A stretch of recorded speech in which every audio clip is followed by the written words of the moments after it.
हैं वहाँ? यदि नहीं, क्योंकि आधार कार्ड इसलिए मांगा जा रहा है कि बिहार में एक और स्कीम चल रहा है कि सारे जमाबंदियों को, सारे जमाबंदी होल्डर को आधार कार्ड से जोड़ा जा रहा है।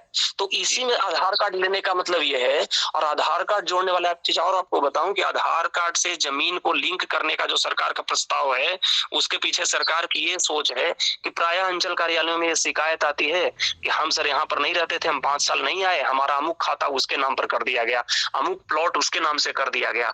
आपका खाता यदि आपके आधार कार्ड से लिंक रहेगा तो आपके आधार कार्ड से जो मोबाइल नंबर लिंक्ड है, कोई भी व्यक्ति अगर अंचल कार्यालय से इधर उधर होगा तो एक भी खाता प्लॉट इधर उधर होगा तो आपको मैसेज जाएगा कि आपके जमाबंदी से अमुक चेंज किया जा रहा है, अमुक म्यूटेशन किया जा रहा है, अमुक अतिक्रमणवाद चलाया जा रहा है, किसी तरह का चेंजिंग होगा अंचल कार्यालय से तो आपको सूचना जाएगी, ऑटोमेटिक SMS जनरेट हो जाएगा।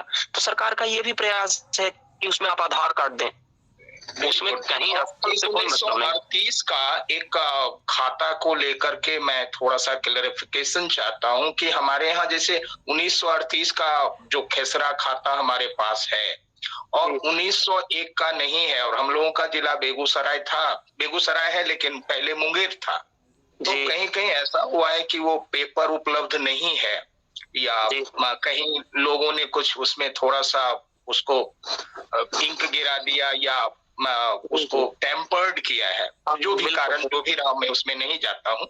जी जी, तो उसका कहीं और रिकॉर्ड उपलब्ध होगा सर? 1901 का, 38 का या 38 का भी रिकॉर्ड मान्य है? खतियान की बात आप कर रहे हैं? खतियान हम लोगों का, आपके पास खतियान उपलब्ध नहीं है? नहीं, 38 का खतियान उपलब्ध है और वो सारा, लेकिन एक का प्रॉपर खतियान उपलब्ध नहीं है।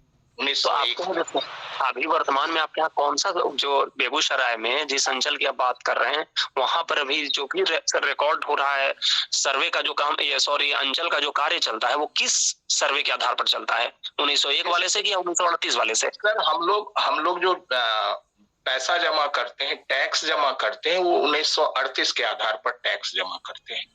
तो जो 1908, तो आपके यहाँ देखिए सब जगह हो क्या रहा है, सरकार ने कोई आधार बनाया जहां पर जिस अंचल में जो सर्वे फाइनल है उसी को आधार मानते हुए सर्वे का कार्य किया जा रहा है। तो अगर आपके अंचल में 35 वाला सर्वे पर पूरा का कार्य हो रहा है तो आपको 1901 वाले कागज की कोई आवश्यकता नहीं, आपको 1938 वाले से ही आपका काम चल जाएगा। और अगर वो 1901 का मांगते हैं तो उसका कहां से, उसका सर्वे तो 1901 में शुरू हुआ था सर, तो 1901 का कागज की उपलब्धता सरकार के यहाँ कहाँ हो सकती है? कागज देखिए, कोई भी खतियान जब बनता है तो वो 3 प्रति में, अधिक जो सर्वे होगा वो 3 प्रति में बनेगा, तो 3 ही व्यक्ति के पास उपलब्ध हो सकता है। पहला तो कि जिस व्यक्ति के नाम पर वो सर्वे हुआ उन व्यक्ति को एक पेपर मिला तो चाहे तो उनके यहाँ मिलेगा, दूसरा जिस अंचल का वो मामला है उस अंचल कार्यालय में मिलेगा, और तीसरा उस जिला के जिला अभिलेखागार में मिलेगा। इन 3 जगह के अलावा और कोई चौथा जगह नहीं है जहां पर वो मिले। तो इन 3 जगह में जहां कहीं भी आप उपलब्ध हो, जिनके नाम पर खाता बना हुआ है उनके घर में, या आपका जो अंचल है उस अंचल कार्यालय में, या फिर तीसरा कि वहां के अभिलेखागार में। अच्छा, तो नमस्कार। क्वेश्चन था कि अभी जिसका बंटवारा सूट चल रहा है उसका क्या इसमें मतलब नियम है, और क्या कह रहा है कि बंटवारा सूट जिसका ऑनगोइंग है, कोई डिग्री नहीं है और उसका भी डिग्री का कोई वो आसपास में ही नहीं है, अभी 2 साल पहले बंटवारा सूट दायर ही हुआ है और वंशावली दिए हुए हैं, वही सेम टू सेम वंशावली कैसे काम चलेगा? और या कि फिर हम, क्योंकि बंटवारा सूट दायर हुआ है हम लोग को 4 पुश्त पहले से दायर करना पड़ा, क्योंकि कोई भी फैमिली मेंबर यहाँ नहीं रहता था, तो 61 में सर्वे भी गलत करवाया गया है, तो बहुत सारा पेपर इधर उधर हो करके उसके कारण बंटवारा सूट दायर किया गया। तो अभी उसको किस तरीके से हैंडल किया जाएगा सर्वे? डिपार्टमेंट जो है वो न्यायालय से ऊपर नहीं है। जब आपका मामला माननीय न्यायालय में चल रहा है तो उसको किया यह जाएगा कि उसको ज्वाइंटली छोड़ दिया जाएगा। जैसे आप लोगों का ज्वाइंट ऐसे चल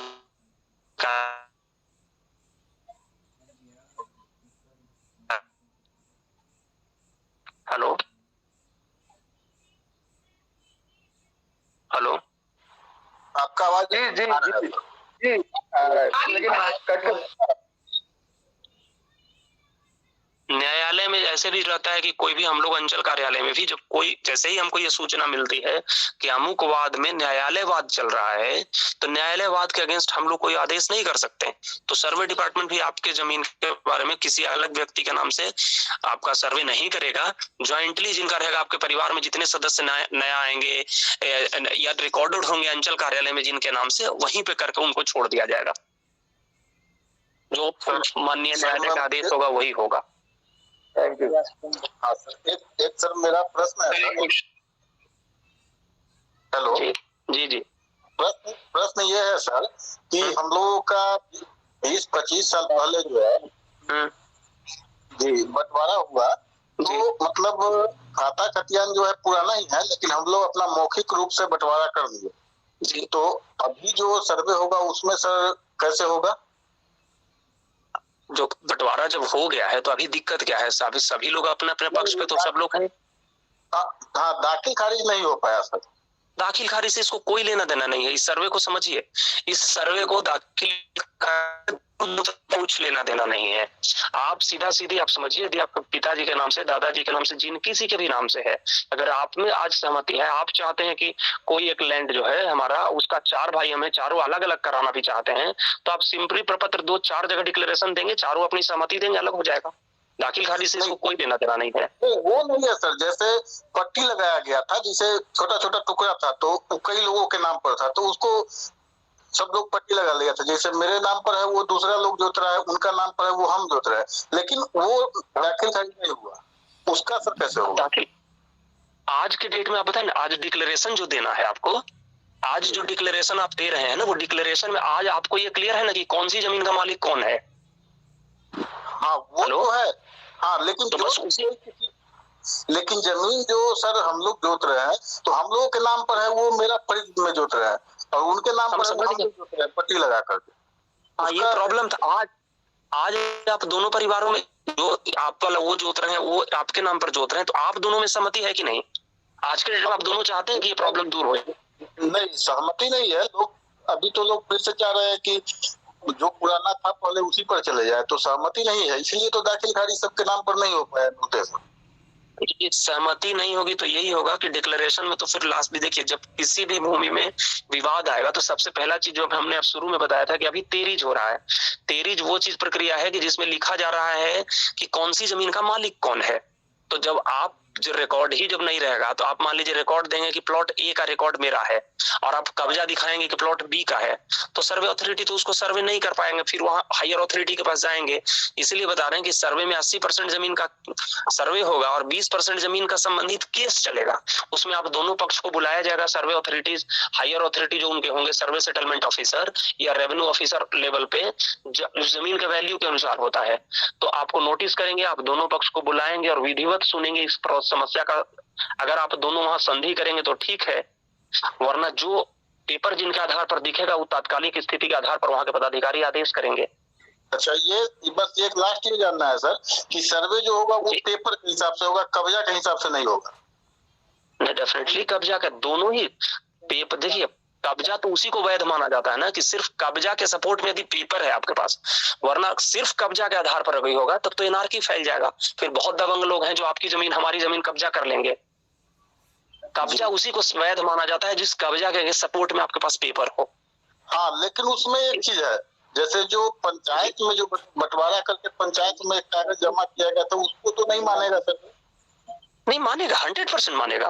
देखिए बहुत ऐसा पहले, आज के डेट में आप मान के चलिए, पुराना जब हम बताया आपको कि पुराने सर्वे के आधार पे ये सर्वे हो रही है, तो रजिस्ट्री ऑफिस की स्थापना ही 1938 में हुई है और सर्वे हुआ 1913-14 में फाइनल हो गया। तो 13 से 38 के बीच में तो रजिस्ट्री ही होती थी जमीन में ऐसे लिख देने से।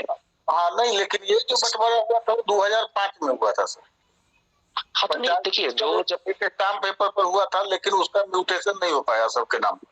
ठीक है, म्यूटेशन नहीं हुआ, लेकिन जब ग्रामीण स्तर पर जब कोर्ट बैठेगी सर्वे का, वहां सर्वे सेटलमेंट अफसर या एएसओ रैंक के पदाधिकारी जब नोटिस करेंगे, आप जब वो प्रस्ताव देंगे, जब वो देंगे बंटवारा वाला पेपर, तो यही होता है सुनवाई का तरीका कि जो उसमें बंटवारा में जो लोग होंगे, जो गवाही दिए होंगे, उन लोगों को भी नोटिस होगा कि आप आकर के हमको वस्तु स्थिति बताइए कि इन लोगों के बंटवारा की क्या स्थिति है, और उसी के आधार पर वहां के पदाधिकारी आदेश करेंगे।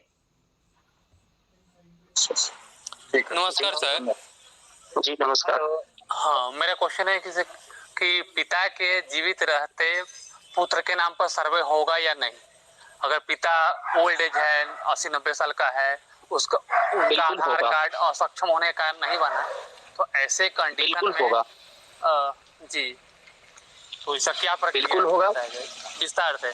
इसी के लोगों का क्वेश्चन है कि पिता के जीवित रहते पुत्र के नाम पर सर्वे होगा या नहीं? नहीं, बिल्कुल होगा। इस सर्वे में ऐसी व्यवस्था है। आपको बता, इसमें डिक्लेरेशन जिनको अपने पुत्र के नाम से सर्वे कराना है, वो रसीद अगर पिता के नाम से कट रही है तो पिता वाली रसीद लगाएंगे। फॉर्म प्रपत्र 2 में डिक्लेरेशन अपने पुत्र के नाम से भरेंगे और इसमें जो वंशावली देंगे उसमें पिताजी की तरफ से एक जरूर एफिडेविट देंगे पिताजी की तरफ से कि मैं घोषित कर रहा हूं कि मैं श्री फलाना अपने पुत्र श्री फलाना के नाम से सर्वे कराना चाह रहा हूं, मैं चलने फिरने में असमर्थ हूं, या जो भी उनका रीजन रहा हो वो रीजन लिखेंगे और कहेंगे कि हम अपनी सहमति देते हैं कि मेरे पुत्र के नाम से सर्वे किया जाए और आपके नाम से सर्वे हो जाएगा। दूसरा एक सर बहुत बढ़िया बता रहे थे कि 2005 से पहले जिन बहनों का जन्म हुआ है, बुआ का जन्म हुआ है, तो उनको संपत्ति में वंशावली में नाम जिक्र होगा या नहीं, इसको थोड़ा सा बताया जाए। बिल्कुल क्लियरली है कि देखिए अभी जो बताया जा रहा है बार बार, क्योंकि अभी हमारे यहाँ है सीधा सीधी कि अगर हम 2 भाई 2 बहन है तो हम जमीन के 25% के ही हकदार हैं। एक भाई, प्राय ऐसा होता है कि बहन हिस्सा नहीं लेती है, इसलिए हम 2 भाई हैं तो हम समझते हैं कि माता के हकदार हैं। लेकिन अब चूंकि हम सब जब जो भी सर्वे अथॉरिटी या जो भी गवर्नमेंट अथॉरिटी हैं वो बाध्य हैं सरकार के नियम के तहत, तो वैसी परिस्थिति में अगर आप देंगे कि हमारे पिताजी, यदि आपके पिताजी की मृत्यु हो गई है और आप 2 भाई हैं और दे देंगे हम के 2 भाई हैं, अगर आपकी बहन के द्वारा ऑब्जेक्शन आएगा तो आपके नाम से सर्वे होने में दिक्कत होगी।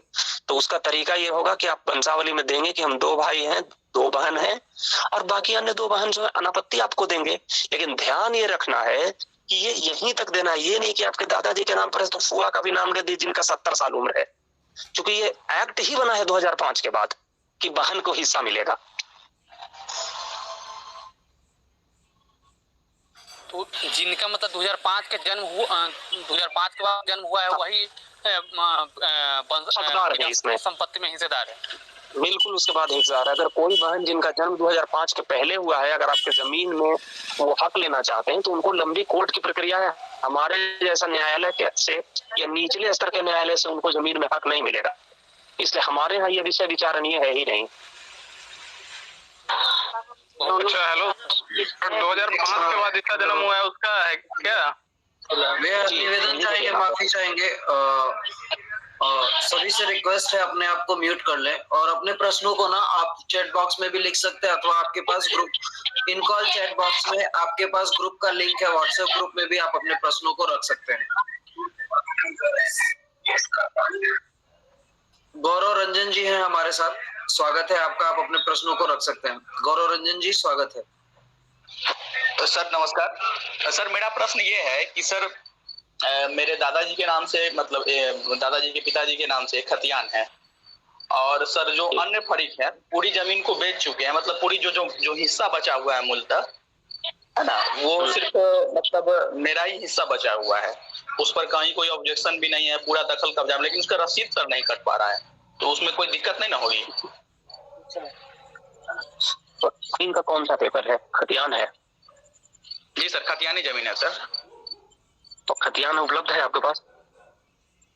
यस, रसीद क्यों नहीं कट पा रही? आपने कटाने का प्रयास नहीं किया, कट ही नहीं रहा है? नहीं सर, कटाने का प्रयास किए, लेकिन वो लोग बोल रहे हैं कि जमाबंदी इसका फट चुका है खेसरा नंबर का।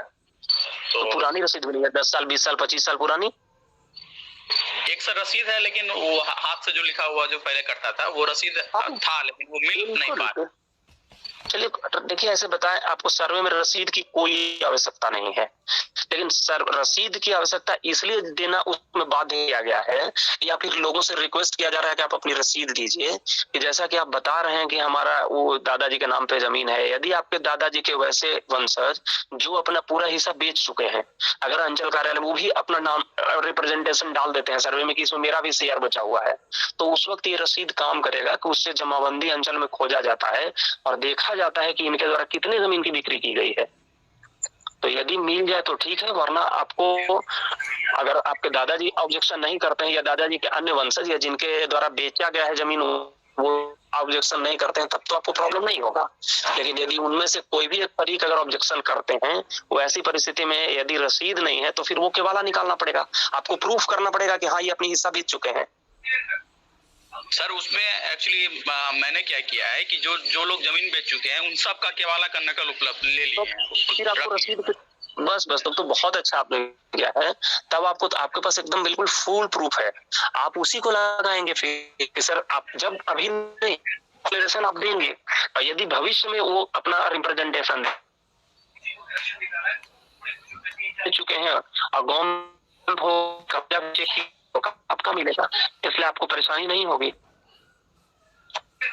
सर एक और प्रश्न सर ये है सर कि मतलब एक मेरे फरीक है, उनके पति का देहांत हो गया सर, उनकी 4 बेटियां हैं, है ना। तो 4 बेटियां हैं, उन्होंने क्या किया कि सिर्फ 2 बेटी को ही कुछ ज्यादातर जो मतलब अच्छी कीमत की जमीन है वो उनका रजिस्ट्री कर, तो उनका सर्वे में मतलब अगर जो अन्य 2 बेटियां हैं वो ऑब्जेक्शन करेंगी तो क्या सर्वे में रुकावट होगा या फिर? देखिए बताया ना कि सर्वे कोई फाइनल अथॉरिटी नहीं है, सर्वे को भी चैलेंज किया जा सकता है। ये विषय टाइटल का विषय है, तो स्वत्व का ये विषय इसका प्रश्न है कि हम अभी इस स्थिति में नहीं है कि हम आपको ये जवाब दे दें। ये उनकी 2 बेटियां जो रजिस्ट्री कर ली हैं वो अपना रिप्रेजेंटेशन देंगी, और उस वक्त अगर 2 बेटियां उनका ऑब्जेक्शन करती हैं तो उनका ये केस खुलेगा, वहां पर एक वाद होगा, और ये केस में दोनों की सुनवाई की जाएगी, दोनों पे अपना वकील रखेंगे, दोनों अपना पक्ष रखेंगे। तो तत्कालीन समय में जो भी पेपर उपलब्ध होगा वहां पर, उसके अनुसार वहां पर पदाधिकारी निर्णय लेंगे। फोन पे बिना पेपर देखे हुए इसमें निर्णय लेना बड़ा मुश्किल है।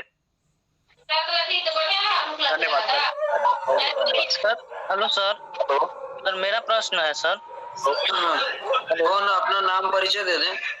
सर मेरा नाम राम प्रवेश है, सहरसा जिला से बोल रहे हैं। जी राम प्रवेश जी, थोड़ा सा जल्दी आप सभी अपनी क्वेश्चंस को रखें और आज जी बताएं। राम प्रवेश सर मेरा खतियान 1906 ईस्वी का है, उसमें सर सिकमी लिखल है सर, मेरे परदादा के नाम से है। उसका सर से जमाबंदी नंबर हम लोग को मालूम नहीं है और रसीद नहीं करता है। कुछ खेसरा का जो हम लोग सर जोत रहे हैं, कुछ खेसरा जो है सर कोई दूसरा आदमी जोत रहा है, इसके क्या करना पड़ेगा सर?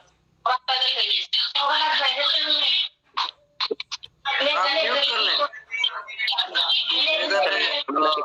अगर आप म्यूट करके अपने प्रश्नों को रखेंगे तो हम लोग जल्दी उसको सुन सकेंगे, और जिनका प्रश्न है केवल वही अपने आप को अनम्यूट रखें, बाकी सभी लोग से निवेदन है आप अपने आप को म्यूट रखें। जी देखिए आप राम प्रवेश जी, चूंकि आप सिकमी रैयत हैं, सिकमी रैयत का मतलब ही होता है कि आप जमीन का मालिकाना हक तो आपके पास है, लेकिन जमीन का कब्जा आपके पास नहीं है जी। ये भी एक विशेष केस होता है। कुछ जमीन का हिस्सा मेरे कब्जा में है सर, उसका भी रसीद नहीं कटता। हाँ बिल्कुल, सिकमी रैयत में नहीं कटता है। जो जमीन आपके कब्जे में है उसमें आप खतियान अपना जमा करेंगे और सिकमी रैयत वाला ही खतियान जमा करेंगे, उसका तो आपके नाम से सर्वे होने में कोई प्रॉब्लम नहीं होगा, वो डेफिनेटली आपके नाम से सर्वे हो जाएगा। लेकिन जो जमीन आपके कब्जे में नहीं है, वो भी जब हम बता रहे थे, वहां पे एक केस उनका भी खुलेगा जिनके कब्जे में वो है, और वहां के पदाधिकारी तत्कालीन समय में फिर ये करेंगे, उनको भी नोटिस देंगे, आपको भी नोटिस देंगे। देखना ये होगा कि जो जमीन उनके कब्जे में है, अंचल कार्यालय के द्वारा या किसी कोर्ट के द्वारा या कहीं से भी उनके पक्ष में कोई कागज बना है या कि नहीं, और तत्कालीन समय में पदाधिकारी जो है उसके आधार पर निर्णय लेंगे। लेकिन जो आपके कब्जे में है वो तो निश्चित रूप से खाता खुल जाएगा। सर उसके नाम पे अगर कुछ नहीं सर, अगर कुछ रहता तो वो रसीद उसीद करता सर। कुछ भी नहीं रहता, 20 साल पहले वो हम लोग के कब्जा में था वो सर जमीन, फिर कैसे क्या हुआ कि मतलब कि वो लोग जबरदस्ती का अथी कर लिया, फिर हम लोग छोड़ दिया। बताए हम लोग को पता नहीं था सर। कोई पेपर उनके पास नहीं है जी, यदि कोई पेपर नहीं है उनके पास तो डेफिनेटली उनके नाम से खाता नहीं खुलेगा। सहरसा के किस अंचल का मामला है आपका? सर ये कहरा है। हाँ कहरा है जी, कहरा अंचल का मामला है। जी आपको बता, एक आप नाम नोट करिए, वहां पे आपको विशेष दिक्कत होगी तो आपके यहाँ बताऊं, आपके यहाँ एक आरओ हैं हमारे यहाँ अगर कहरा अंचल में जो सर्वे में ही वो सर्वे की अथॉरिटी है, एक पोस्ट होता है सर्वे में कानून गो। आप जी वहाँ पे एक राजेंद्र दास नाम के एक व्यक्ति हैं, आप नाम नोट कर लें। कहरा हाँ कानूनगो हैं जो कहरा अंचल में पदस्थापित है, वो सहरसा सर्वे ऑफिस में है, लेकिन उनको कहरा अंचल का ही प्रभारी बनाया गया है। आप कभी जाएंगे, मेरा परिचय देंगे, आपको विशेष कोई दिक्कत होगी तो राजेंद्र जी आपको मदद करेंगे।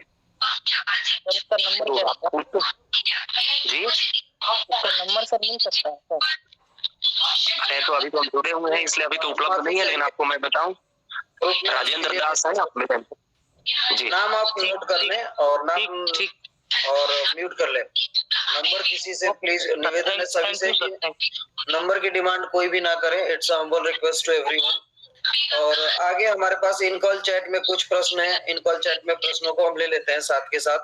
अभय भैया ने प्रश्न किया है, चकबंदी में दादाजी ने चकबंदी करवाई थी, दादाजी का स्वर्गवास हो गया है, चकबंदी का पेपर भी नहीं है, इसमें कैसा होगा सर्वे, इसके लिए प्रोसेस करना होगा। अभय भैया अगर आप हैं तो आप अपनी बातों को रख सकते हैं। विकास भैया नमस्ते, प्रणाम। नमस्ते प्रणाम भैया। इसमें था कि हमारे दादाजी ने चकबंदी करवाई थी जी। एक आप नाम भी हम बता सकते हैं, मेरा घर हुआ बिहार के नालंदा जिला परपलपुर प्रखंड, और एक हमारे दादाजी थे वो बरहगामा के रहने वाले थे, जयंतीपुर ब्लॉक के। जी जी। तो दोनों का चकबंदी करने का मतलब इस प्रकार से हुआ कि हमारे दादाजी बरहगामा में रहते थे, जो आगे परवलपुर प्रखंड में, और जो दादाजी यहाँ रहते थे वो चले गए बरहगामा में। तो दोनों दादाजी का स्वर्गवास हो चुका है और हमारे पिताजी हैं और उधर भी हैं, तो दोनों चकबंदी का जो पेपर नहीं है इसमें, तो इसमें क्या करना होगा सर्वे के लिए?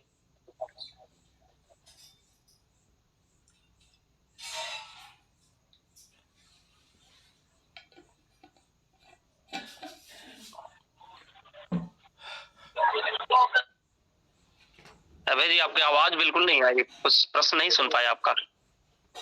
बोले थे भैया कि इसमें दादाजी जो है स्वर्गवास हो गए हैं, और इसमें दोनों जो पक्ष हैं अपना अपना जमीन जोत रहे हैं, और जो भी जमीन है उसमें से कुछ जमीन बिक्री भी हुआ है, तो इसमें इन केस में क्या करना पड़ेगा सर्वे के लिए? आपके चकबंदी फाइनल है, चकबंदी के अनुसार रसीद कटती है? हाँ, अगर चकबंदी के अनुसार तो कटती है रसीद, तो आप जो अपना जमीन बेच चुके हैं उनका उतना जमीन कम का सर्वे होगा। आप अपना डिक्लेरेशन में जितना जमीन आप जोत रहे हैं उतना का डिक्लेरेशन आप देंगे, जितना वो दिए हैं उतना का वो देंगे। इसमें दिक्कत इसमें भैया एक आ रहा था कि जो बरहगामा वाले अंकल जी थे वो बता रहे थे कि जब हम गए सर्वे करवाने के लिए तो हमसे मांगा गया कि चकबंदी में जो कागज था, जो बदलाइन हुआ था, उसका भी पेपर चाहिए कि लिखित में जिनके द्वारा हुआ था उनका नाम हुआ था। देखिए अभी सर्वे, अभी आपको बता रहे हैं, अभी आपको प्रपत्र 2 देना है, अभी सर्वे की प्रक्रिया शुरू ही नहीं हुई है। अभी सर्वे में सिर्फ आप अपना डिक्लेरेशन दे रहे हैं। स्व घोषणा जो आप दे रहे हैं उसमें स्व घोषणा में जो जमीन आपके पास तो उपलब्ध है उस जमीन का खाता, खसरा, रकबा और चौहद्दी दीजिए, और आपके पास जो उपलब्ध पेपर है उनके अनुसार नहीं, आपके अनुसार जो पेपर है वो आप जमा करें। बहुत ज्यादा पैनिक होने की अभी जरूरत नहीं है, वो उनकी जरूरत है। वो अगर सर्वे हुआ था तो चकबंदी कार्यालय से वो भी निकलेगा, सरकार का अथॉरिटी निकालेंगे। अभी आप वो चीज दें जो आप इजीली दे सकते हैं। अच्छा, बहुत बहुत धन्यवाद भैया। जी जी धन्यवाद।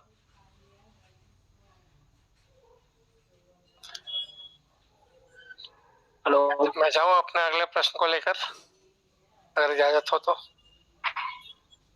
जी जी नमस्कार भैया, मैं धीरज बोल रहा हूँ। एक्चुअली मेरा ग्राम पटना जिला में नौतपुर के पास गोपालपुर है, और मेरा संदर्भ ये है कि हमारे जैसे घर में सिर्फ चाचा और एक लड़का जो उनका वही देखते हैं जमीन, और हमारे पिताजी ने अभी तक उसको ये कराया नहीं। हालांकि हमारे पास जो एक मौखिक ये हुआ था बंटवारा, उसमें सर्वे और वगैरह का कागज वो है, लेकिन अब भाई हमको अभी अपने पापा के नाम पर ही जो कराना है, तो उसके विषय में हमको ये चाहिए कि सर्वे में हम ऑनलाइन कर सकते हैं क्या? ये जो डॉक्यूमेंट है उसके बेसिस पर हम आवेदन कर सकते हैं क्या? ये पापा के नाम पर हो जाए कम से पहले।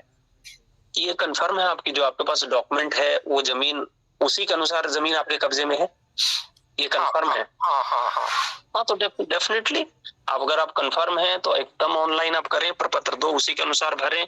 चौहद्दी आपको सिर्फ पता करना होगा कि चौहद्दी जो जनरली बंटवारा शेड्यूल जो बनता है उसमें चौहद्दी नहीं रहता है।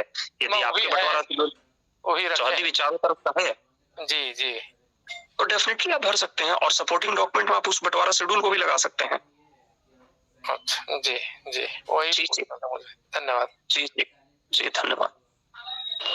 सर एक क्वेश्चन है कि अगर म्यूटेशन के दौरान अगर सीओ कार्यालय में जो दस्तावेज है उसका अगर पेज फटा हुआ है और वैसे कंडीशन में अगर म्यूटेशन रिजेक्ट होता है तो आगे हम क्या करेंगे? म्यूटेशन रिजेक्ट हो गया सीओ कार्यालय में तो सीओ साहब ने लिखा होगा रीजन, क्या लिखा रीजन उन्होंने? पेज उपलब्ध नहीं है, पेज उपलब्ध नहीं, फटा पेज उपलब्ध नहीं और रिजेक्ट जमाबंदी का जी जी। तो आप देखिए, अगर पेज उपलब्ध नहीं है तो ये सक्षम काउज नहीं है, लेकिन अगर पेज उपलब्ध नहीं है तो इसके लिए भी आप अंचल कार्यालय में आप आवेदन देंगे कि अब सरकार ने एक एक्ट बना दिया है कि जो पेज फटा हुआ है उसका एक अपना आप रिकॉर्ड देंगे कि हमारे पास जमीन का ये पेपर है। जैसे पहले रसीद कटती होगी, खतियान होगा, केवाला होगा, जो भी पेपर आपके पास उपलब्ध होगा वो पेपर आपको लगा करके देंगे। सीओ साहब एक अपने यहाँ से एक प्रतिवेदन बनाएंगे कि इनके जमीन का अवलोकन किया गया, इनका पेज फटा हुआ है, इसको रीजेनरेट करने का अधिकार एडीएम साहब को दिया गया है। वो एक लेटर बनाएंगे और एडीएम साहब के यहाँ भेजेंगे। एडीएम साहब से स्वीकृति के बाद अंचल कार्यालय में आपका जमाबंदी बना दिया जाएगा। अगर रैयत के पास भी सर कोई डाटा उपलब्ध नहीं है और सीओ कार्यालय में भी पेज फटा हुआ है तो ऐसे कंडीशन में क्या करेंगे? तो कुछ तो आखिर किसी जमीन पे आप रिप्रेजेंट कर रहे हैं, ये जमीन हमारी है, तो कुछ तो मालिकाना हक का पेपर आपको दिखाना पड़ेगा। आखिर आप ही जब पदाधिकारी रहेंगे, कोई आपके पास समस्या आएगी तो बिना पेपर में मालिकाना हक का कैसे अधिकार आप बताएंगे किसी को? यदि वो आपकी वो जमीन है वर्षों से तो कुछ तो पेपर होगा। जी मतलब कि हमारे पास पेपर है बट मतलब कि वहाँ पेज फटा हुआ है, वैसे कंडीशन में थोड़ा प्रक्रिया जटिल हो जाता है। तो आपके पास पेपर क्या है यही तो हम जानना चाह रहे हैं। आपके पास जो उस जमीन का हमारे पास पेपर है कि हमारे पास डीड है, केवाला पेपर है, लेकिन जब म्यूटेशन होता है नेक्स्ट का पेज फटा हुआ है। हम समझ गए, केवाला है ना आपके पास? जी जी जी, केवाला है ना आपके पास? केवाला का म्यूटेशन कब हुआ था ये पता है आपको? वही म्यूटेशन है, उसका पेज फटा हुआ है। म्यूटेशन, हाँ, तो म्यूटेशन कब हुआ था ये पता है आपको? जी सर, म्यूटेशन कब हुआ था ये पता है आपको? नहीं सर, म्यूटेशन हुआ ही नहीं। डीड के बाद म्यूटेशन टाइम ही मतलब जिससे मतलब कि होना चाहिए। अच्छा, उनका मदर डीड का फटा हुआ है जमाबंदी, जिनसे आपने खरीदा उनका फटा हुआ है। जी जी जी जी, आपको सर्वे में फिर आप अभी जब सर्वे आ गया है तो आप उस चक्कर में मत पड़िए। जमीन आपके कब्जे में है। जी जी बिल्कुल, तो आप कोई जरूरत नहीं है, आप सीधा सीधे अपना डिक्लेरेशन में अपना फॉर्म भरेंगे, प्रपत्र 2 आप भरिए, सपोर्टिंग डॉक्यूमेंट में अपना केवाला लगाइए, अपना आधार कार्ड लगाइए, आपके जमीन का सर्वे हो जाएगा। आपसे रसीद की मांग नहीं होगी। अच्छा, आपका डेफिनेटली आपके नाम से सर्वे हो जाएगा, उसके लिए रसीद की कोई बाध्यता नहीं है। अच्छा, आपके पास तो बिल्कुल केस है, आप दाखिल खारिज के चक्कर में पड़े ही नहीं, सीधा सर्वे आप करा लें अपने नाम से। जी जी जी सर, गौतम बोल रहा हूँ मुजफ्फरपुर से। सर एक सवाल है, हमारा एक प्लॉट है तो उसमें फरीक लोग ने 9 डिसमिल जमीन बेच दी है और 2-3 साल पहले उसका दाखिल खारिज नहीं हुआ, बट वो बंटवारा के थ्रू बंटवारा में दाखिल खारिज मेरी मम्मी के नाम पे हो चुका है, तो जमाबंदी भी बन चुका है इसी साल। तो सर्वे में वो अगला पार्टी भी वो दावा क्रिएट करेंगे अपना डीड के अनुसार और हम भी करेंगे ये दाखिल खारिज के अनुसार, वो 9 डिसमिल सर्वे किसके नाम पे होगा या डिस्प्यूट में चला जाएगा? देखिए, फिर वही चीज है कि जहां पर भी इस जमीन के बारे में 2 दखलकार आएंगे या किसी एक खास जमीन के बारे में अगर 2 व्यक्ति अपना डिक्लेरेशन देते हैं तो वहां पर एक केस खुलेगा और वहां पर केस खुलेगा, अंचल कार्यालय से उसका मालिकाना हक का पेपर मांगा जाएगा, दोनों ही पक्ष को बुलाया जाएगा और जो स्थलीय निरीक्षण भी किया जाएगा कि जमीन पर कब्जा की क्या स्थिति है। और ये तात्कालिक समय के अनुसार ही बताया जा सकता है कि उस वक्त कौन सी परिस्थिति आ रही है, किनका पेपर क्या बता रहा है, उसी का। तो इतना तो तय है कि सीधा सीधी वो सर्वे नहीं होगा। एक केस में सुनवाई के बाद वरीय पदाधिकारियों के आदेश पर ही यह खाता खुलेगा। तो यहाँ पर से बिना पेपर देखे ये बता पाना कि किन के नाम से खाता खुलेगा संभव नहीं है।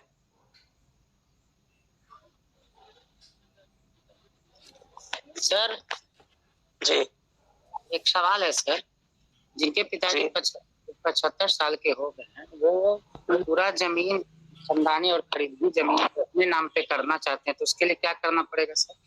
पिताजी को एक लिखित एफिडेविट देना होगा, एक फर्स्ट क्लास मजिस्ट्रेट से एक एफिडेविट, सारा पेपर वही होगा जो सर्वे में अन्य लोग लगाएंगे। आपको पिताजी का एक एफिडेविट लगाना पड़ेगा कि हम स्वेच्छा से अपने पुत्र के नाम पर, ये जो भी वारिसान है हमारे, उनके नाम पर हम सर्वे कराना चाह रहे हैं। ये एक एक्स्ट्रा चीज देना पड़ेगा आपको। हाँ हेलो, उनसे सर्वे ऑथोरिटी जाके सहमति भी लेंगे कि बाबा आप चाहते हैं ना कि इनके नाम से सर्वे हम लोग कर दें, सर्वे आपके नाम पे हो जाएगा। नोटरी से होगा कि मजिस्ट्रेट से होगा या कोई मान है? इसमें जरूर फर्स्ट क्लास मजिस्ट्रेट से दीजिए। फर्स्ट क्लास मजिस्ट्रेट से देने का मतलब ये होता है कि दादाजी को स्वयं वहां जाना पड़ेगा। नोटरी के यहाँ होने के बाद होता क्या है कि नोटरी के द्वारा बुलाया नहीं जाता है, घर बैठे हो जाता है, तो इससे ये जानकारी नहीं हो पाती है कि बाबा का भी ये जो आप बता रहे हैं अपने दादाजी की सहमति है या फिर आपने बिना उनकी सहमति के बना लिया है। दादाजी नहीं, पिताजी का है। दादाजी भी पिताजी को, मेरे कहने का मतलब वो है कि दादाजी हो या पिताजी हो, जो कोई भी हो, कहने का मतलब ये है कि फर्स्ट क्लास मजिस्ट्रेट से कराने का मतलब ये होता है कि उनकी सहमति है। बकाश भूमि का सर्वे होगा कि नहीं? डेफिनेटली होगा। नमस्कार सर जी। जी नमस्कार। सर मैं जहानाबाद से बात कर रहे हैं। सर मेरे क्या साथ में ऐसा है कि मेरे दादाजी ने जमीन खरीदे थे और रजिस्ट्री हमारे पापा लोग ने करवाए हैं। हमारे पापा 6 भाई थे, तो 6 लोग के नाम पे हुआ। सर वो जमीन जी हाँ बंटवारा, वो जमीन सिर्फ 2 लोग को ही हिस्सा में पड़ा है। उसका रजिस्ट्री 1998 में हुआ है सर, 1998 में। उसका म्यूटेशन अभी तक नहीं हुआ है। हम लोग म्यूटेशन कराने का कोशिश किए तो अंचल अधिकारी में वहाँ पे जो कर्मचारी होते हैं वो बोले कि इसका डिमांड नंबर नहीं मिल रहा है, तो इसकी वजह से नहीं हो पाया। अभी सिर्फ मेरे पास में सिर्फ रजिस्ट्री पेपर है 1998 का, तो उसमें अभी हुआ था कि अगर 2 भाई हम लोग का, अगर 2 पिताजी 2 भाई हैं, तो उसमें से एक भाई जमीन बेच दिए हैं, वो दूसरे भाई को ही दे दिए हैं जो उनके पास में ही है वहां पे जमीन। तो अभी सर्वे के टाइम पे हमें क्या करना होगा? 2 भाई है, एक भाई बेच ही दिए, तो एक भाई अपना पूरा जमीन अपना डिक्लेरेशन में दिखाएंगे। ये जमीन बेच दिए तो सेंटेड है, तो दिक्कत कहाँ है आपके पास? मदर भी है जो वाला है वो आपके पास वो है सर। हम लोग ने अपने आप में रजिस्ट्री नहीं करवाए हैं अभी।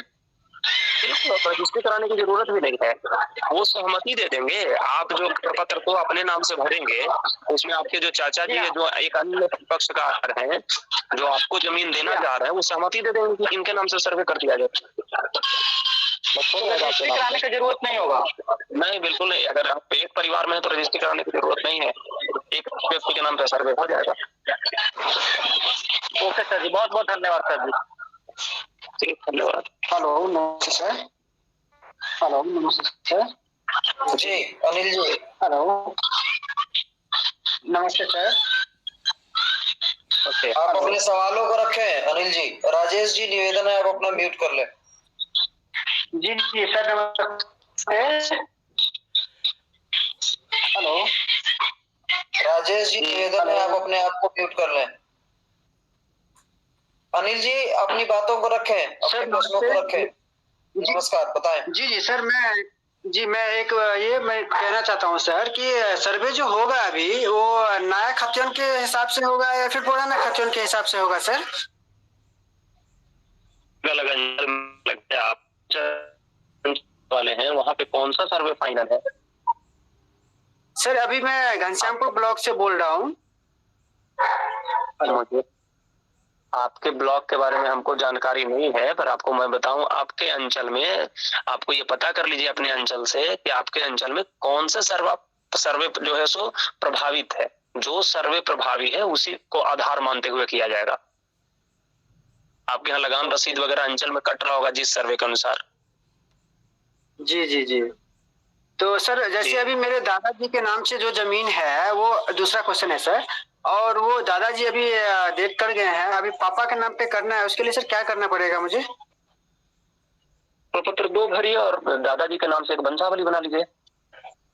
दादाजी की है या उनकी मृत्यु हो गई? मृत्यु है वैसे, दादाजी नहीं है। हाँ तो दादाजी नहीं है तो एक वंशावली उनका बना लेंगे आप। ओके बस। जी जी जी जी, नमस्ते सर। जी नमस्ते। Thank you. हेलो जी, किस निवेदन है, अभी म्यूट कर ले ध्रुव जी। अभी हम लोगों के साथ वंदना दी जी दी।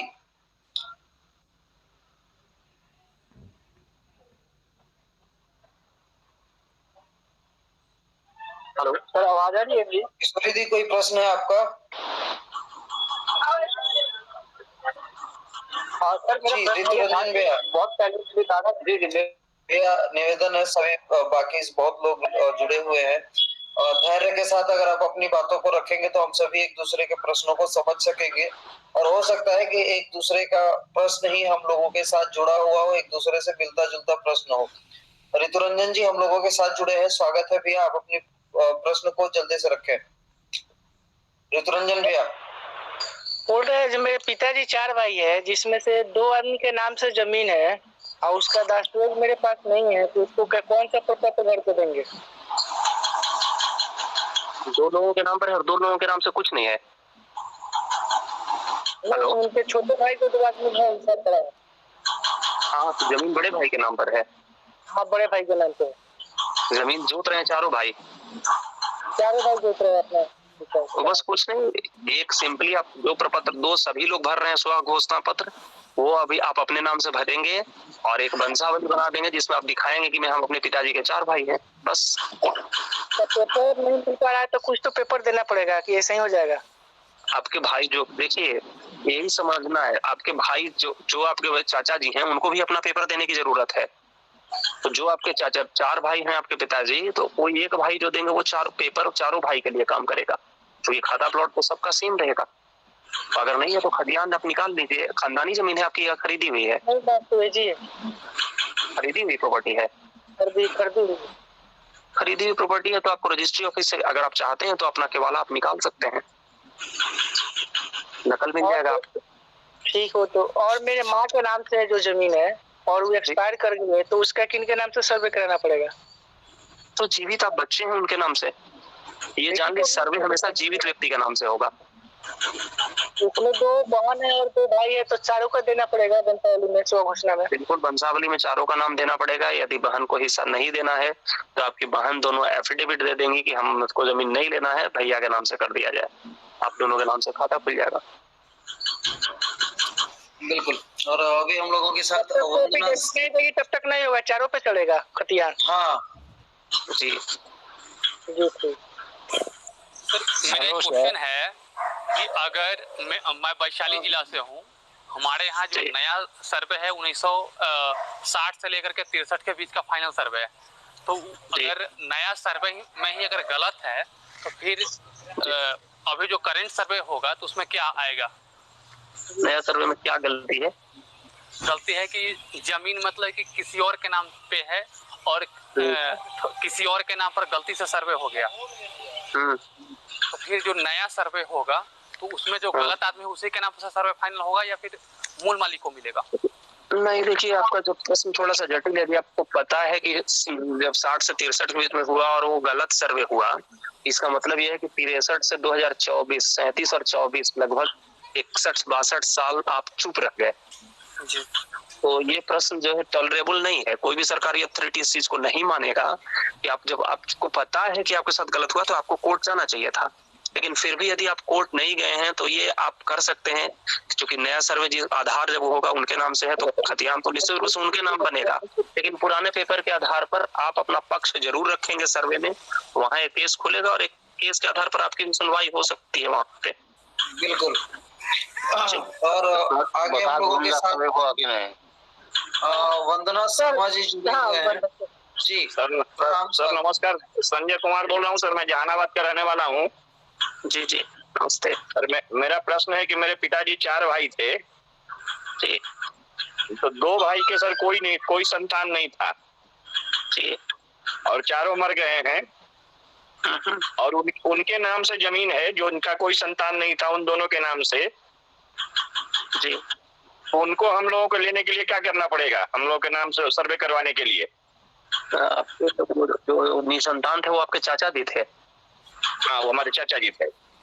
आप अपने दादाजी को आधार बनाते हुए एक वंशावली बनाएंगे, जिसमें दादाजी को आप आधार बनाएंगे। मान लीजिए दादाजी मिस्टर एक्स हो गए और उनके लड़के 4 हो गए, ए बी सी डी। आप दिखाएंगे कि ए नावल्द हो गए, बी नावल्द हो गए, सी के इतने लड़के और डी के इतने लड़के। सी और डी के जो लड़के होंगे, जो जहां पर जीवित सदस्य का नाम जैसे ही आ जाएगा वहां पर रोक देंगे वंशावली। और जो जीवित लोग हैं उनके नाम से उनका भी, जैसे आपके पिताजी वाली जमीन का सर्वे होगा वैसे ही नावल्द जो चाचा जी हैं उनका जमीन का भी सर्वे आपके नाम पर हो जाएगा। अच्छा, तो उनका हम एक भाई के हम एक लड़के हैं, एक हमारे दूसरे लड़के, तो हम अपने नाम से करवाएंगे, एक भाई का वो करवाएंगे, कोई इसमें दिक्कत नहीं जाएगा? बिल्कुल, आपको आपके मन पर है कि आप ज्वाइंटली कराना चाहते हैं या दोनों अलग अलग कराना चाहते हैं। अगर दोनों अलग अलग कराना चाहते हैं तो दोनों अलग अलग प्रपत्र भर के देंगे। अगर आप दोनों एक साथ कराना चाहते हैं तो दोनों एक ही प्रपत्र में दोनों साइन करके दे देंगे। अच्छा जी।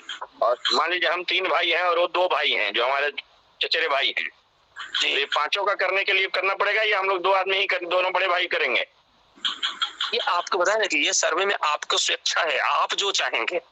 आप अगर चाहते हैं कि हम पांचों को अलग करने तो पांचों अलग अलग प्रपत्र, पांचों अलग अलग अपना हिस्सा जितना है उतना उतना दे करके भरिए। या आप चाहते हैं कि एक जगह रखना है तो ज्वाइंटली आप एक जगह पांचों दे दीजिए। या आप सर्वे कैसे करना चाहते हैं? अच्छा, मतलब बाद में भाइयों में बांटने में ऐसा कोई दिक्कत नहीं जाने वाला है?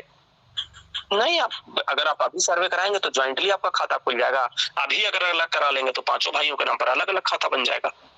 हाँ, लेकिन ज्वाइंटली करवाना चाहेंगे तो ज्वाइंटली भी हो जाएगा? बिल्कुल हो जाएगा। अच्छा, एक दूसरा प्रश्न था सर कि हमारा एक जमीन है, उसने हमने परचेज किया है, रजिस्ट्री भी हमारे पास है, उसका रसीद पहले कटता था। हेलो जी जी सर, एक जमीन है, हमने रजिस्ट्री हमने खरीदा है, वो जमीन हमारे पूर्वजों ने। मुझे नहीं कि चलो जैसे माँ उनका सतला है, 2 भाई इधर है, बता वो लोग नहीं चाहता कि चलो इसका हिस्सा हो, तो कैसे हो? हेलो जी जी, आप अपनी बातों को रखें, म्यूट कर दिया है। वो क्या सर, एक जमीन हमारा परचेज किया हुआ है, उसका रसीद 2 साल पहले तक कटता था। 2 साल पहले जब हमने रसीद कटवाने की कोशिश किया तो बोला कि मालिक गरमजरुआ खास है। अच्छा, समझ। लेकिन वो तो हमने किसी से परचेज किया है, हमारे पास रजिस्ट्री का पेपर है, तो उस जमीन का कैसे होगा सर? हेलो हेलो जी जी, देखिए वैसी परिस्थिति में इसका मतलब है कि वो जमीन खतियानी रूप से गरमजरुआ खास जमीन है। लेकिन हमने तो किसी से परचेज किया है सर, हमारे पास तो रजिस्ट्री का पेपर है। सर ठीक है, रजिस्ट्री का पेपर है, लेकिन ये उस वक्त देखना होगा, उस वक्त अंचल कार्यालय में बहुत से सरकारी जमीन की बिक्री हो गई है जो नियमतः सही नहीं है। तो देखना ये होगा गरमजरुआ खास जमीन, वैसा गरमजरुआ खास जमीन जो जमींदार के द्वारा, अगर जिनको आप जिनसे परचेज किए हैं, अगर उनको वो विधिवत रूप से सेटल किया गया था, अगर उनके पास कोई ऐसा पेपर होगा जिससे वो अपना जैसे जमीन जमाबंदी रिटर्न या कंपनसेशन का पेपर उनके पास उपलब्ध होगा, तब तो वो आपका नाम से खाता खुलेगा। यदि कोई पेपर उनके साथ नहीं होगी तो आपको खाता खुलने में दिक्कत होगी। माने उससे जरूरत पड़ेगा, जिसने बेचा था उसका जरूरत पड़ेगा हमको, क्योंकि मालिकाना हक तो उन्हीं के पास था ना। मालिका, जब आपको समझना होगा कि जब गरमजरुआ मालिक जमीन का मतलब है कि वो गवर्नमेंट लैंड था, तो किसी व्यक्ति विशेष को गरमजरुआ मालिक जमींदार की खास जमीन थी। वो खास जमीन अगर जमींदार ने उनको दिया तो जमींदार उस वक्त पट्टा वगैरह देते थे। अगर जमींदार ने उनको विधिवत पट्टा दिया है तो उसकी कॉपी आप उनसे ले लें कि हमको जमीन वो तो संपर्क में नहीं है सर, वो तो दूसरे जाति का है, वो तो अब देगा भी नहीं, ऐसा होगा तो उसको बताने जाएंगे तो। अगर नहीं देंगे तो आपको कम से कम बताएं, आप अपने जिला के अभिलेखागार से कांटेक्ट कीजिए। आप जहानाबाद के रहने वाले हैं तो जहानाबाद अभिलेखागार में आप कांटेक्ट करें। अगर वहां पर वो जिस जमींदार की जमीन थी उसका खतियान आप निकालेंगे ना, जो आपका खाता है सो उसका खतियान निकालेंगे तो उसमें जमींदार का नाम मिल जाएगा। उस जमींदार का जमींदारी रिटर्न में देख, उसका जमींदारी रिटर्न भी है, थोड़ा सा मेहनत करना पड़ेगा आपको। उस रिटर्न का कॉपी जो अभिलेख हेलो जी जी हाँ सर, हाँ रिटर्न देखना पड़ेगा। रिटर्न है उनके नाम से, तो आपकी जमीन रहती मानी जाएगी, आपके नाम से खाता खुल जाएगा। ओके, थैंक यू सर, धन्यवाद। जी जी, हेलो, नमस्कार सर। नमस्कार सर। बारी से निवेदन है सर, मुजफ्फरपुर गायघाट से बोल रहे हैं, एक सवाल है सर। निवेदन है, बारी से सभी के प्रश्नों को लिए जाएंगे। रिक्वेस्ट है सभी लोग अपने आप को म्यूट पे ही रखें। आप इसको सारे प्रश्नों को मैक्सिमम सवालों के जवाब दे दिए गए हैं जो जेन्युइन क्वेश्चंस थे, और आप अगर धैर्य के साथ अपनी सवालों को रखेंगे तो आगे वाले को जवाब देने में भी सुविधा होगी। बहुत सारे लोगों के पास बहुत सारे क्वेश्चंस हैं। अगर इतने सारे क्वेश्चंस हैं तो हम इस सेशंस को और भी आगे भी रखेंगे। अभी हम लोगों के साथ रजनीश शर्मा जी जुड़े हुए हैं, स्वागत है। आप अपने प्रश्नों को रख सकते हैं। रजनीश शर्मा जी, रजनीश शर्मा जी सुन पा रहे हैं जी? पंकज सिंह जी।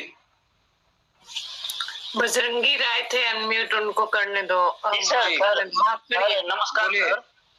सर, मुजफ्फरपुर गायघाट से बोल रहे हैं सर। एक सवाल है सर, एक जमीन हमने परचेज किया था और 1.5 साल से लगभग उसको रजिस्ट्री कराने का प्रयास कर रहे हैं, लेकिन नहीं हो पा रहा है सर, क्योंकि वो लॉक बताया जा रहा है। तो इसके लिए हम प्रोसेस किए हैं सर के यहाँ, मतलब जो विक्रेता है वो ये प्रोसेस किए हैं DCLR सर के यहाँ, और केस वगैरह चल रही है सर। इस जमीन का ये सर्वे जो है उनके नाम से भी होगा या मेरे नाम से? उनकी सहमति यदि हो तो मेरे नाम से हो सकता है? नहीं सर, ऐसा जब आप उनके पारिवारिक सदस्य हैं, आपसे उनका कोई ब्लड रिलेशन नहीं है? नहीं सर, परचेजर है बस। तो परचेजर तो तब ना जब आप परचेज कर लेंगे। अभी तो आप जब परचेज ही नहीं कर रहे हैं, आपके पास कोई लीगल डॉक्यूमेंट नहीं है, तो अभी वो जमीन मालिक के नाम से ही सर्वे होगा। जब आपका जो जमीन लॉक है किसी कारणवश, वो लॉक जब सर्वे रजिस्ट्री ऑफिस से वो लॉक हटेगा, फिर आपके नाम से रजिस्ट्री होगी, तब तो साथ ही आपके नाम से सर्वे या दाखिल खारिज होगा। जी सर, बाद में होगी, पहले उनके नाम से होगा फिर हमारे नाम पे रजिस्ट्री हो जाएगी। जी धन्यवाद सर। धन्यवाद। हेलो जी, ध्रुव जी बताएं अपने बात। जिला से बोल रहे हैं। हम लोग ग्राम सभा का बैठक हुआ था, उसमें बताया गया था कि आप ऑफलाइन ही फॉर्म भरें, क्योंकि ऑनलाइन भरेंगे तो उसमें आप एक बार भर के सबमिट कर देंगे, और ऑफलाइन में आपको एक रिसीविंग मिलेगा। इसमें क्या होगा कि आप जब भी दाखिल खारिज या कोई छूटा होगा या कोई कागज छूटा होगा तो उसमें आप बाद में उसको जमा कर सकते हैं। ये देखिए, माफ कीजिएगा, आपको बताया जो बताया वो क्या बताया तो नहीं बता सकते हैं, लेकिन हमको आपको बताएं, ऑनलाइन अपना आवेदन जब आप डालेंगे तो ऑनलाइन में भी सर्वे अथॉरिटीज को जब जरूरत होगी, आप जो मोबाइल नंबर देंगे उस पर आपको मैसेज आएगा, और यदि आपसे कोई पेपर की वांटिंग होगी तो उस ऑनलाइन में भी आपको मांगा जाएगा आपसे। इसलिए ऐसा कोई बंधन नहीं है आज के युग में कि ऑफलाइन ही भरना है। बिल्कुल ही आप ऑनलाइन भर सकते हैं, आपको जो सुविधाजनक हो वो आप करें। ऑनलाइन भरने में किसी तरह की कोई परेशानी नहीं है सर। तो उसमें है कि उन्होंने बोला है कि आप जैसे दाखिल खारिज अभी नहीं हुआ है तो बाद में दाखिल खारिज हो जाएगा तो आप रसीद उसमें ऑफलाइन में लगा सकते हैं, ऑनलाइन में नहीं लगता है। अटैच कर सकते हैं। जब आप एक बार आवेदन अपना कर देंगे तो उसमें भी आपको अटैचमेंट आपको है कि आप बाद में कोई खास पेपर आप देना चाहते हैं तो सुनवाई के दौरान आप नया अटैचमेंट आप उसमें ऐड करेंगे, कोई आपत्ति नहीं है। ठीक है, एक और क्वेश्चन था सर कि एक पर्चा वाला जमीन था जो जिसमें मतलब 2023 में हम लोगों ने खरीदा था, उसका कैसे? पर्चा वाली जमीन खरीदा था? पर्चा वाली जमीन मतलब जिसको पर्चा मिला हुआ था, तो उस यानी जो लैंडलेस आदमी को मिलता है पर्चा, शेड्यूल कास्ट या ओबीसी को जो मिलता है पर्चा, वो वाला जमीन आपने खरीदा था? जी। नहीं, तो ये तो खैर बिल्कुल ही, ये तो किसी भी परिस्थिति में आपके नाम से नहीं होना है, और आपने बिल्कुल गलत निर्णय लिया। वो बिक्री जो कि जमीन ही नहीं है, और यही इरेगुलरिटी, किसी भी परिस्थिति में आपको उस जमीन का खाता नहीं खुलेगा और ना ही कभी उसका मालिकाना हक मिलेगा। अच्छा, तो अभी भविष्य में कोई जितने भी लोग जुड़े हुए किसी भी परिस्थिति में पर्चा वाली जमीन खरीदने से बचें। किसके नाम से सर्वे होगा सर अभी वो? पर्चा का देखिए, उसका जो सही रूल तो ये है कि जैसे ही पर्चे की जमीन बिक्री कर दी जा रही है, सरकार का अथॉरिटी में जैसे ही जानकारी हो गई, वो पुनः गवर्नमेंट लैंड घोषित हो जाता है। और परचेजर और जो बाई परचेजर हैं और सेलर हैं, दोनों पे ही लीगल एक्शन लेने का प्रावधान है उसमें। इसलिए पर्चा वाली जमीन खरीदना और पर्चा वाली जमीन बेचना दोनों ही कानूनन अपराध है। ठीक है सर जी। अभी माफी चाहेंगे गौतम किशोर शाही जी, माफी चाहेंगे बीच में सभी को इंटरप्ट करने के लिए। आज हम सब लोग जुड़े हुए हैं भूमि सर्वेक्षण, साथ के साथ आप सभी भू गौरव ग्लोबल प्लेटफॉर्म पे जुड़े हैं, तो इट्स अ हम्बल रिक्वेस्ट कि आप सभी जाने कि भू गौरव ग्लोबल प्लेटफॉर्म करता क्या है। रमेश तिवारी जी अगर आप सुन पा रहे हो तो प्लीज निवेदन है म्यूट कर लीजिए। ज्यादा से ज्यादा 9:40 तक हमारा ये सेशन रहेगा। लास्ट प्रश्न हम ललितेश्वर प्रसाद साहिब भैया से लेंगे, उन्होंने हैंड रेज करके रखा है। और सभी को प्रणाम, स्वागत है। समय की अपेक्षा है और माफी चाहेंगे हम, पूरी टीम आप लोगों से माफी चाहेगी कि समय कम है हमारे पास और बहुत सारे लोग जुड़े हुए हैं भूमि सर्वेक्षण के ऊपर। निवेदन है जल्द आने वाले दिनों में 2 से 3 दिनों में या फिर संडे को हम कोशिश करेंगे। हाँ भैया से पूछ के समय और हम लोग आगे इसको और कंटिन्यू करेंगे नेक्स्ट डे, है ना जी। और थोड़ा सा मैं भू गौरव ग्लोबल के बारे में बताना चाहूंगा। भू गौरव ग्लोबल एक शुरू की गई मुहिम है जो शिक्षा में जैसे बच्चों को ग्रामीण क्षेत्रों में कम्युनिकेशन हो गई, विभिन्न नई नई टेक्नोलॉजीज हो गई, अध्यात्म से जोड़ने के लिए कोशिश रहते हैं, चाहे वो प्रतियोगी परीक्षाओं में भी कितनी सफलता के लिए हो। अध्यात्म के साथ साथ हमारे साथ योग भी आप सीख सकते हैं। योग के साथ साथ रोजगार के भी बहुत सारे रोजगार है हमारे पास। पूरे पैन इंडिया में 150 से 200 HR हमारे साथ डायरेक्टली कनेक्ट में हैं और साथ के साथ 3 से 4 हजार बच्चे बच्चियां हमारे साथ प्लेटफॉर्म से जुड़े हुए हैं जो शिक्षा के साथ साथ रोजगार में भी लाभ ले रहे हैं। आज का कार्यक्रम आप सभी के साथ भूमि सर्वेक्षण पे था। अंतिम प्रश्न और कुछ मेन जो पॉइंट्स हैं उन पॉइंट्स को हम जानेंगे विकास भैया के साथ। माफी चाहूंगा किसी का प्रश्न हम नहीं ले सकते। ललितेश्वर प्रसाद साहिब भैया निवेदन है आप अपने प्रश्नों को रखें और जो छोटी छोटी पहलू बेसिक से प्रश्न है उन प्रश्नों को भी आप जवाब देते, जैसे आपने छोटे छोटे प्रश्नों को रखा था क्या ये उचित है या नहीं, और इस सेशन से कितना उचित फीडबैक मिला, हम लोगों को क्या कुछ सीखने को मिला। जी प्रणाम भैया, स्वागत है और साथ के साथ सभी को बहुत बहुत धन्यवाद जुड़ने के लिए। जी बहुत बहुत धन्यवाद प्रकाश जी और यहाँ पे जुड़े हुए सभी हमारे वरिष्ठ को मेरा शाही प्रणाम और जितने भी हमारी कनिष्ठ हैं उन सभी को ढेर सारा आशीर्वाद। आज का सेशन बहुत ही शानदार तरीके से राम विकास जी के माध्यम से जो बताया गया वो बहुत ही काबिल तारीफ था। बहुत अच्छी जानकारी, खासकर जो भूमि सर्वेक्षण के लिए लोगों के मन में ढेर सारे प्रश्न थे, क्वेश्चंस थे, बहुत सारी दिक्कतें सामने आ रही थी, उन सभी को उन्होंने सॉल्व किया। उसमें कुछ जो खास चीजें थी उसमें जैसे सबसे पहला क्वेश्चन ये था कि ऑफलाइन ही फॉर्म भरना है, जिसको उन्होंने बिल्कुल क्लियर कर दिया कि ऐसा कुछ भी नहीं है।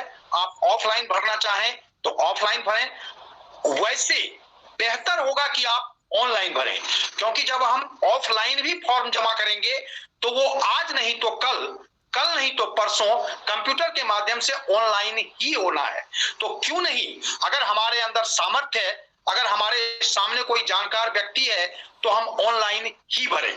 इसलिए आप लोगों से मेरा निवेदन होगा कि ज्यादा से ज्यादा, खासकर जो बाहर लोग रह रहे हैं बिहार से, वो ऑनलाइन ही भरने की प्रक्रिया को जारी रखें, जिससे कि अगर कोई कठिनाई भी आएगी तो हम अगले बार 2 दिन 4 दिन 5 दिन या नेक्स्ट वीक जब भी ये सेशन होगा वो ग्लोबल के माध्यम से, तो हम उसको दिक्कतों को सामने से खत्म करने का प्रयास करेंगे। वंशावली की बात जहां तक थी, बहुत ज्यादा लोगों में भय था, बहुत ज्यादा लोगों में अधूरी जानकारी थी कि नहीं बहनों का नाम अनिवार्य है, तो उसको राम विकास जी ने बिल्कुल क्लियर कर दिया कि अगर 2005 के बाद कोई भाई बहन के बीच में सर्वेक्षण हो रहा है तो उनका नाम डालना अनिवार्य है।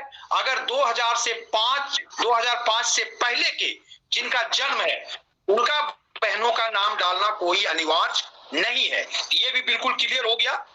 साथ ही साथ जमाबंदी वगैरह की जो चर्चा हुई, जो आम गर्मजरुआ की चर्चा हुई या जो वंशावली की चर्चा हुई कि उसमें किसी के पास किसी भी प्रकार का जो भी कागजात है, अगर आपके पास जमीन आप जोत रहे हैं, आपके पास उसका कोई भी कागजात है, चाहे वो बंटवारे से संबंधित हो, चाहे वो रजिस्ट्री से संबंधित हो, वो आप कागज जरूर उसमें लगाएं और वही कागज मान्य होगा। बाकी अगर कुछ दिक्कत होगी तो आगे जाकर के हम लोग उसको समस्या का समाधान करेंगे। आधार कार्ड, वोटर कार्ड, इसकी बहुत चर्चा थी, क्योंकि मेरी भी पीछे कई लोगों से बातचीत हुई थी, यहाँ तक कि वकीलों से भी बातचीत हुई थी, और उन्होंने भी मुझे बोला था कि आधार कार्ड, वोटर कार्ड अगर गांव का नहीं है तो कुछ ना कुछ आपको गांव का प्रमाण पत्र देना अनिवार्य है। तो उसके लिए जो सामने आया कि ऐसा कुछ भी नहीं है, गांव में आपका खाता हो, गांव में आपका कुछ भी हो, ABCD 10वीं का प्रमाण पत्र हो, वो भी मान्य होगा और उसको लेकर के हम लोग चल सकते हैं। इसी प्रकार कई चीजें आई कि जैसे कि एक ने सवाल किया कि हमारा रजिस्ट्री तो है लेकिन वो 4 भाई हैं, बंटवारा चारों में आपस में हुआ है, तो वो उसका ध्यान रखना है कि चारों का बंटवारा का कागज होना चाहिए और चारों का अलग अलग पेपर जमा होगा। एक बहुत ही शानदार चीज उन्होंने बोला कि अगर कोई 5 भाई है, 2 भाई है, 3 भाई है, और अगर वो चाहते हैं कि हमारे नाम पे हमारा कागज बने, तो अगर उनके पिताजी जीवित हैं तो उनसे एक एफिडेविट करवाना है, और एफिडेविट करवा करके वो अपने सम्मिलित नाम से या अलग अलग नाम से आपस में बंटवारा करके उसको आगे बढ़ा सकते हैं। ये बहुत ही शानदार, बहुत ही अच्छी जानकारी, बहुत ही लाभदायक जो हम लोगों के जहन में बैठा है, और ये निश्चित रूप से आने वाला जो कल है उसमें हमें बहुत ही फायदा पहुंचाएगा। इसी के साथ मेरा एक छोटा सा क्वेश्चन था जो लोगों ने पूछा, शायद मैं ध्यान दिया नहीं, या हो सकता है पूछा ही नहीं हो, कि अगर जैसे मेरा ही उदाहरण लीजिए, मेरे पिताजी की मृत्यु हो चुकी है लेकिन मेरी माँ अभी जीवित है और हम 2 भाई हैं, तो क्या वो मेरे माँ के नाम पे सर्वे होगा या हम दोनों भाई के नाम पे हो सकता है, या उसके लिए क्या प्रक्रिया अपनाया जा सकता है? ये मेरा अंतिम क्वेश्चन था। तो राम विकास जी, आपका बहुत बहुत धन्यवाद। एक बार फिर से मैं आपको दिल की गहराइयों से अपने भू गौरव ग्लोबल की तरफ से हार्दिक आभार व्यक्त करता हूं, और इस छोटे से क्वेश्चन का जवाब देते हुए इस सेशन को प्रकाश जी के माध्यम से समाप्ति की ओर ले जाने का प्रयास करता हूं। बहुत बहुत धन्यवाद राम विकास जी, प्लीज। इसमें भी ललितेश्वर बाबू यही स्थिति है कि आपकी चूंकि माताजी जीवित हैं, यदि आप चाहें तो अपनी माताजी के नाम से, अपने भाइयों के नाम से, माताजी और भाइयों के नाम से आप ज्वाइंटली करा सकते हैं, या माताजी अगर वृद्ध होंगी तो माताजी को भी सामान्यतः एक एफिडेविट आप अपने माताजी की तरफ से देंगे कि मेरी माताजी चलने फिरने में, हम दोनों भाई हैं इसलिए हम दोनों भाइयों के नाम से खाता खोल दिया जाए। कॉल आ गया है फिर से जी, उनका कहना था कि केयर एफिडेविट आप दे सकते हैं केयर टेकर के माध्यम से हम दोनों भाइयों के नाम पे। क्लियर हो गया, जैसे पिताजी के माध्यम से होना है वैसे माताजी के माध्यम से होना है। जी जी जी, thank you so much Prakash ji, please conclude. आप सबों का बहुत बहुत धन्यवाद, बहुत बहुत आभार। बहुत बहुत संजीव झा भी आप बिल्कुल, हम निवेदन माफी चाहेंगे आप सभी से, बहुत सारे लोगों का प्रश्न हम नहीं सुन पाए, नहीं ले पाए, हम फिर समय मांगेंगे विकास भैया से और निवेदन करेंगे, कोशिश करेंगे कि जल्द ही आप लोगों के बीच 1-2 सेशन, और आप अपने प्रश्नों को ग्रुप में भी रख सकते हैं। ग्रुप में इन कॉल चैट में आपको ग्रुप का लिंक मिल जाएगा, और जितने भी लोग जुड़े हुए हैं कल के सेशन में भी अगर आप चाहें तो भूगौरव ग्लोबल में कल का भी सेशन है, रोजगार के सभी आप जुड़ सकते हैं, क्योंकि अभी बिहार और झारखंड में और दिल्ली में बहुत सारी वैकेंसीज हैं 12th पास के लिए भी, ITI के लिए भी, डिप्लोमा के लिए भी, ग्रेजुएशन के लिए भी। तो कल हमारा रोजगार मंच खुला रहेगा सभी लोगों के लिए। निवेदन है, अगर किन्हीं का कोई रोजगार से संबंधित समस्या हो या जानकारी चाहते हैं तो वो भी जुड़ सकते हैं। सुबह हमारी योग की कक्षाएं चलती हैं, आप योगा सेशन में भी जुड़ सकते हैं, अध्यात्म से भी हमारे साथ जुड़ सकते हैं, जीवन जीने की कला सीख सकते हैं, साथ के साथ रोजगार और शिक्षा के लिए आप डायरेक्टली मेरे से भी कनेक्ट कर सकते हैं। अगर आपको कुछ रुचि हो, पढ़ाने में रुचि हो, जो बच्चों को आप कुछ नया सिखाना चाहते हैं, पढ़ाने में आपकी रुचि है, तो भी आप हम लोगों के साथ जुड़ सकते हैं और लोगों को शिक्षा दे सकते हैं। एक निवेदन है सभी से, भूगौरव ग्लोबल प्लेटफॉर्म जो कुछ भी कार्य करता है या किसी के माध्यम से करता है, चाहे वो रोजगार हो या फिर शिक्षा हो, साथ के साथ योग हो, अध्यात्म हो, किसी भी तरीके का ना 1 रुपए किसी से लिया जाता है, ना किसी को भी 1 रुपए दिया जाता है, जो कि बिल्कुल निःशुल्क समाज के लिए, समाज को एक साथ एकजुट करके आगे बढ़ाना और समाज में शिक्षा, स्वास्थ्य रोजगार, सभी चीजों को आगे बढ़कर एक दूसरे की मदद करना, पूरे भारत देश में हम एक दूसरे को सहयोग करें, एक दूसरे को साथ लेकर चले, तभी हमारा समाज ऊंचाइयों को छुएगा और हम सभी एकजुट होकर उसको आगे लेके चल सकते हैं। कुछ असुविधा हुई, आपको त्रुटियों के लिए मेरी तरफ से माफी और सभी को प्रणाम। शुभ रात्रि जी, बहुत बहुत धन्यवाद जी, प्रणाम। शुभ रात्रि। एक आया है 2005 के बाद का वो प्रश्न, आप लोग व्हाट्सएप में जुड़ जाएं और उसमें अपने प्रश्न लिखें। चैट में एक व्हाट्सएप लिंक आया है, उसमें जुड़ जाएं और अपने प्रश्न उसमें